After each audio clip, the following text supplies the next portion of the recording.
Salut, bienvenue sur Lambdaman. Tu aimes la physique, la chimie et la survie? Ce manga est fait pour toi, il pourrait t'apprendre des choses.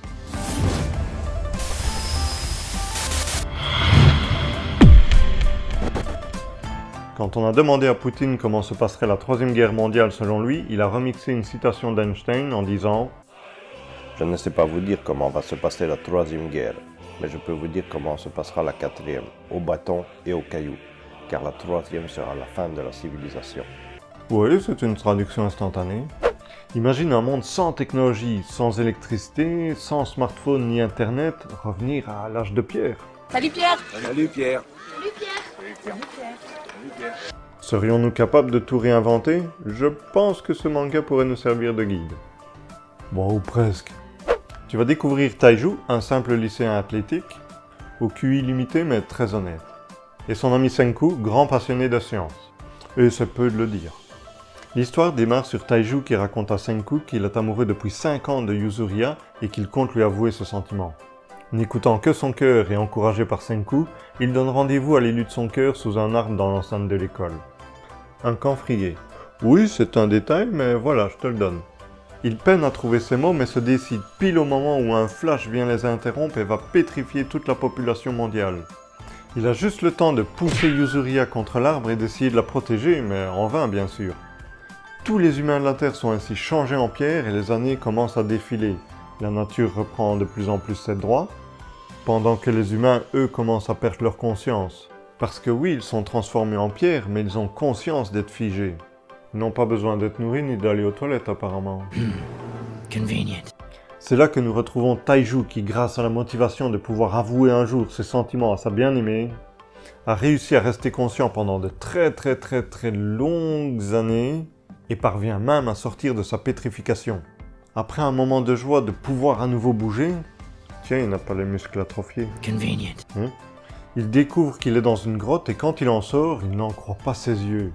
Le monde est méconnaissable, une nature luxuriante s'étend devant lui, mais aussi plein de statues de pierre, intactes, mais aussi en morceaux.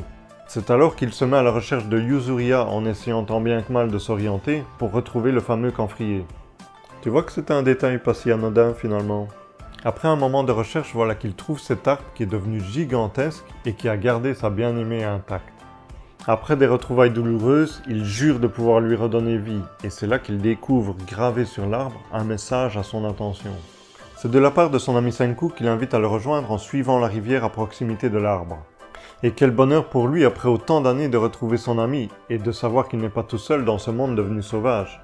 Celui-ci va lui dire que cela fait 6 mois qu'il s'est dépétrifié et qu'ils sont en 5738. Comment il peut savoir ça? Il a compté les secondes pour ne pas sombrer dans l'inconscience. Ah ouais, balèze quand même le génie. Taiju va aussi découvrir que Senku n'a pas chômé pendant tout ce temps. Il s'est bâti une cabane, construit des lances, des pots et plein de trucs, car il s'est lancé un défi. Celui de récupérer le monde moderne qu'ils avaient avant cette catastrophe en un minimum de temps. Et découvrir les causes de cette pétrification. Bon, je suis sûr que tu te dis, mais où est la physique et la chimie là-dedans? Je sais qu'en dehors d'un petit détail en début d'histoire qui montre que Senku aime et connaît la chimie, c'est vrai qu'il n'y a rien à ce sujet jusque maintenant. Si je n'ai rien dévoilé, c'est pour éviter de te spoiler. Mais de rien. Mais tu vas voir qu'au fur et à mesure que Senku et Taiju vont rencontrer des difficultés ou des soucis, ils vont souvent faire appel à la chimie ou à la physique et tu vas voir, c'est très intéressant et instructif. Et logiquement, tout ce qu'ils font est vérifiable. Mais je me demande comment ils vont expliquer la pétrification. On va dire que ça sert le script. Convenient. Oh, ça va. Ensemble, ils vont trouver comment dépétrifier les gens, mais alors qu'ils s'apprêtaient à aller le faire pour la belle de Taiju, l'arrivée d'un lion va venir contrarier leur beau projet, et ils vont devoir faire un choix, qui influencera toute la suite des événements.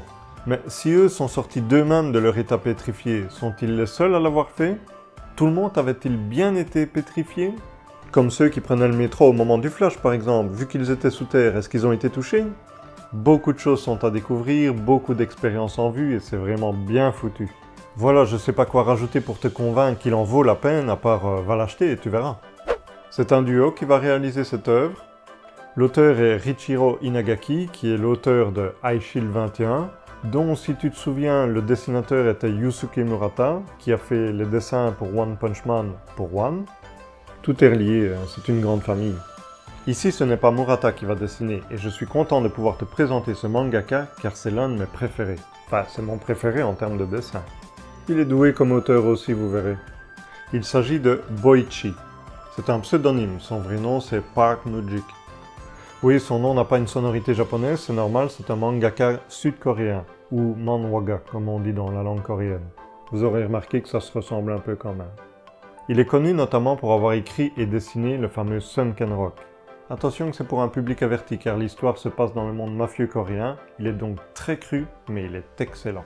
Il fera aussi le manga Space Chef Kaiser, toujours pour un public averti. C'est un genre entre Food Wars et Toriko sur un fond de science-fiction arrosé de trop de fanart, terminé en un tome et qui donc n'a pas une vraie fin. Et même si le graphique est là, la fin est un peu décevante. C'est à lui aussi que nous devons le manga Origin qui est terminé en 10 tomes mais qui est toujours en cours de parution chez nous avec plus ou moins 6 tomes de sortie. Je pense que tu te doutes que celui-ci aussi n'est pas tout public mais sans exagération cette fois. Enfin, en même temps il a apparemment commencé sa carrière en faisant un hentai. Manga pornographique pour adultes, ceci explique peut-être cela. Et il a également fait les dessins pour le spin-off du manga Terraform Mars en nous offrant de magnifiques graphiques sur l'arc du fameux Asimov. Cela dit, je vous rassure, Dr Stone est tout public, c'est un shonen aussi. Mais Boichi a une façon impressionnante de faire ses dessins, il essaye d'être le plus juste au niveau du trait. Comment ? En reproduisant certaines scènes en vrai, pour pouvoir observer les mouvements, les plis du tissu, les trajectoires des liquides. Un travail de titan, quoi. Je ne pense pas qu'il est nécessaire de te dire quelle maison d'édition s'occupe de la publication au Japon, je suis certain que tu as déjà deviné. Pour les pays francophones, c'est Glénat qui s'en occupera, et si je ne me trompe pas, au moment où vous verrez la vidéo, il y aura 8 tomes de sortie depuis avril 2018. Un animé réalisé par TMS Entertainment Limited, si ça te dit quelque chose, c'est normal, c'est eux aussi qui ont réalisé Relife que je t'ai présenté au mois de septembre. Et pour rajouter des informations sur ce qu'ils ont réalisé, c'est eux aussi qui proposent des séries pour enfants comme Anpanman, qui est très connu au Japon, Demande à Louis-san, mais aussi Hamtaro que j'avais déjà évoqué lors de la vidéo de présentation des mangas. Cette série animée a fait ses débuts en juillet, donc pas de précipitation si tu n'aimes pas attendre entre les saisons.